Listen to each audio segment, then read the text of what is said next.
Starting Expedition 33, I didn't know too much going into this. Outside of some of the small details, I was going in blind, and honestly one of the best ways to experience any piece of entertainment. I still give a lot of credit to those that provide those worthy trailers, or even demos to hook the players in those experiences. But when you have the opportunity to just see, feel, and even taste something as the final product, all for the first time, and this is one of the most important parts, the piece of entertainment actually manages to deliver on what they're trying to set out to do. Well, that right there can feel downright magical at times. You aren't looking at your TV or your monitor. You are engaging with this world, its characters, narrative, and all the interesting gameplay elements that it has in store. You are transported there, completely immersed. I kind of felt much of this right out of the gate with this title.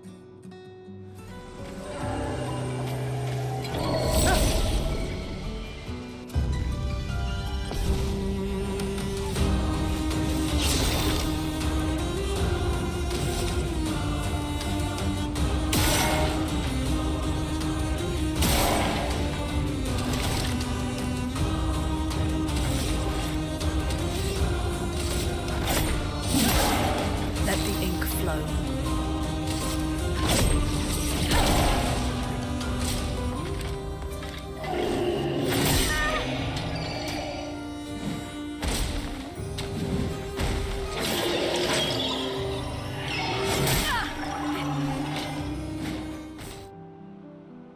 I firstly need to comment that Expedition 33, and while I am still really early in this title, so I might end up eating my words later on if this doesn't end up staying true, but with this title, while it has nostalgic vibes with it being this grand RPG and a turn-based system, stuff we usually see from an older time, but this is also an original new property, not a sequel, not a remake, not a remaster, not a live service game, not even a multiplayer game, a game made by a smaller team, an indie team. And even just looking at this title, I am wowed at visually and the presentation wise on what they're able to achieve here. Larger teams with bigger budgets fail to reach this height of quality. So much money is pumped into games that feel very ho-hum, almost like they are lacking in that magic of what makes this medium special. But here with Expedition 33, I feel almost reinvigorated in this industry. I have more hope through games like this and smaller studios, helping to keep gaming interesting. I don't just praise this because it's something new and original, and risks were actually taken, but rather the right moves were made. The right risks appear to have been taken, and I think maybe we need more stuff like this. Smaller teams, budgets well used, and equally seen in the end product experience.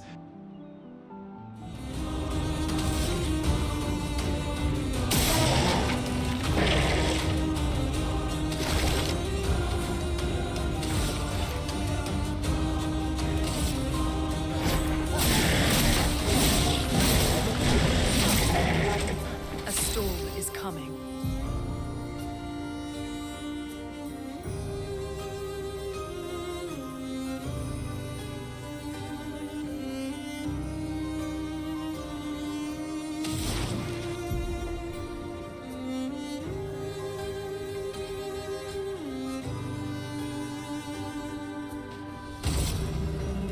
Ice shatter.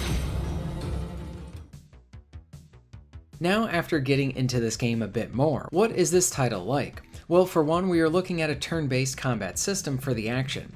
You take turns with your foes and try to end up on top, but there are a lot of elements that are weaved into it here that makes it more of an active turn-based system. That's something like a traditional old-school Final Fantasy game, and in a way also with elements mixing in that sort of reminds me of the Mario and Luigi games, where certain attacks and even other moves require further input by the player.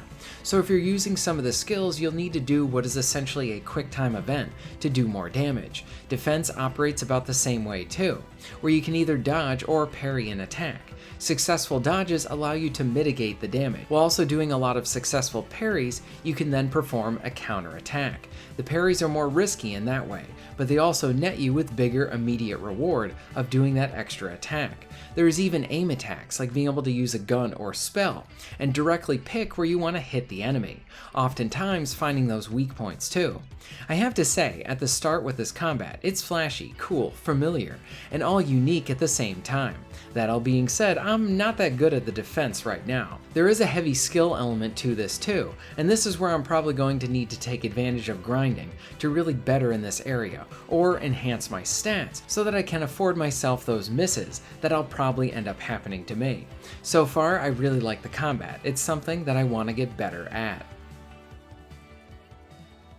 Like I said at the start, I knew very little going into Expedition 33. Much of my past, I experienced so many different games, and I have a love for many different genres. A big one was the JRPGs, especially with the likes of Final Fantasy. I got a PS1, and after that I generally played many of the mainline, and even side entries too.